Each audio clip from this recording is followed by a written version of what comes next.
ജാൻമീഡിയ ന്യൂസിലേക്ക് സ്വാഗതം. തലക്കാട് പഞ്ചായത്തിലെ കേരളോത്സവം സെപ്റ്റംബർ 13 മുതൽ 30 വരെ സ്പോർട്സ് തിരൂർ ബോയ്സ് സ്കൂൾ ഗ്രൗണ്ടിലും മറ്റു കായിക കലാമേളകൾ പഞ്ചായത്തിലെ വിവിധ സ്ഥലങ്ങളിലും വെച്ച് നടന്നു. പരിപാടിയുടെ ഉദ്ഘാടനം തലക്കാട് പഞ്ചായത്ത് പ്രസിഡന്റ് പി പുഷ്പ നിർവഹിച്ചു. വൈസ് പ്രസിഡന്റ് ബാബു അധ്യക്ഷത വഹിച്ചു. ചടങ്ങിൽ പഞ്ചായത്ത് മെമ്പർമാരും നാട്ടുകാരും വിവിധ ക്ലബ്ബുകളും പങ്കെടുത്തു.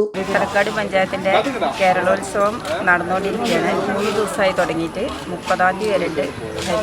അതിൽ എല്ലാ ക്ലബ്ബുകാരെയും ഉൾക്കൊള്ളിച്ചുകൊണ്ടുള്ളതാണ് പഞ്ചായത്തിന്റെ കേരളോത്സവം. എല്ലാ ആളുകളും ലൈവായി ഇതിൽ പങ്കെടുക്കുന്നുണ്ട്. ക്ലബിലെ ഭാരം എല്ലാ പരിപാടികളും ചെസ് മത്സരം മുതൽ കലാമത്സരങ്ങൾ വരെ നീണ്ടു നിൽക്കുന്ന ഏതാണ്ട് 150ഓളം മത്സരാർത്ഥികൾ ഇന്ന് പങ്കെടുത്തിട്ടുണ്ട്.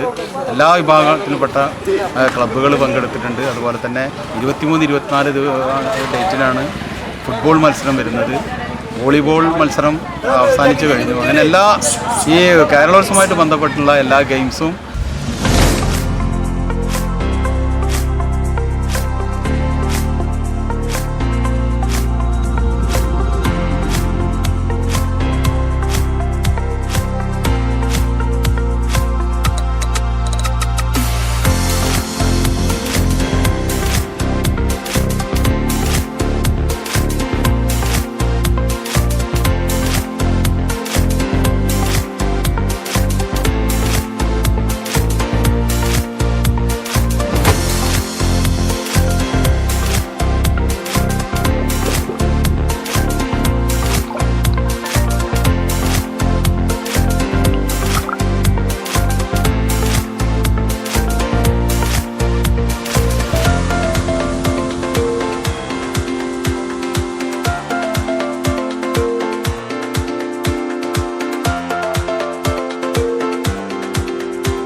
ജാൻമീഡിയ ന്യൂസ് തിരൂർ. മുയൽ വാഴുമിടം, പണം വാരുമിടം, Ashiyana rabbit farm. Ashiyana rabbit farm municipal സ്റ്റേഡിയത്തിന് മുൻവശം, Thazhepalam, Tirur, Malappuram. Phone 049424292005. Mobile 9895297205. Website www.ashiyanarabbitfarm.com. Email office@ashiyanarabbitfarm.com.